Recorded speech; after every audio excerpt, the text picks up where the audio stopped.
Hi there, I'm just going to show you a few more tips about erasers. They sometimes get pretty dirty, so when you're using them, especially these plastic erasers. So this eraser is what I call a plastic eraser. And you can see it on the end of it, it gets pretty. So that can sometimes transfer back onto your paper, especially if you're trying to do really fine work with nice white paper. You don't want that to be transferring back in. So the trick that I use for cleaning these erasers, so what I do is I get a bit of canvas. You can probably use the back of a blank canvas painting if you've got one that you've bought that's pre-stretched, but we have the canvas on the roll. So this is a really nice gritty texture that's very dry, and it's dry fabric. So that's a really good surface to use, because if you just scrub this on it as if you're erasing, you just scrub the eraser all over it, keep turning the sides, see how clean it gets?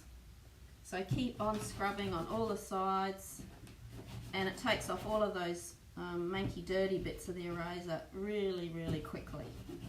With this sort of thing, you might be able to find other sort of stiff but sort of grainy sort of fabrics that you've got floating around. So that's how you clean a plastic eraser, to nice and pristine and clean. So same thing with these ones in the retractable eraser style, just do that. The other thing you could do is just slice off the end and throw it away, so that'll give you a nice flat sharp thing. That's what I do with this one. So this is my fine eraser. When it gets too grubby on the end there, I just basically slice that little end off, because it's such a tiny amount of eraser. And actually it's really nice to have the eraser come back to brand new, just like when I first bought it. It's a nice sharp end there for erasing little fine details. And you'll see with this one, this has got a bit of staining on the end of it.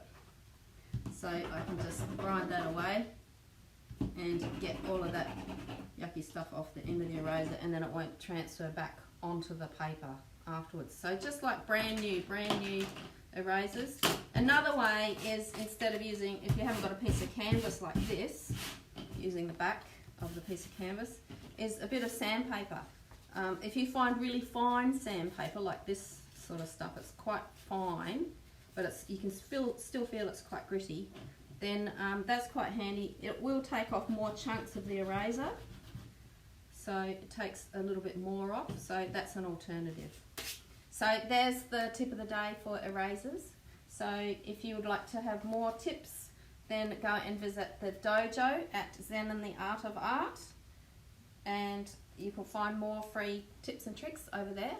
And please like, share and comment on the video below to help other people to see it.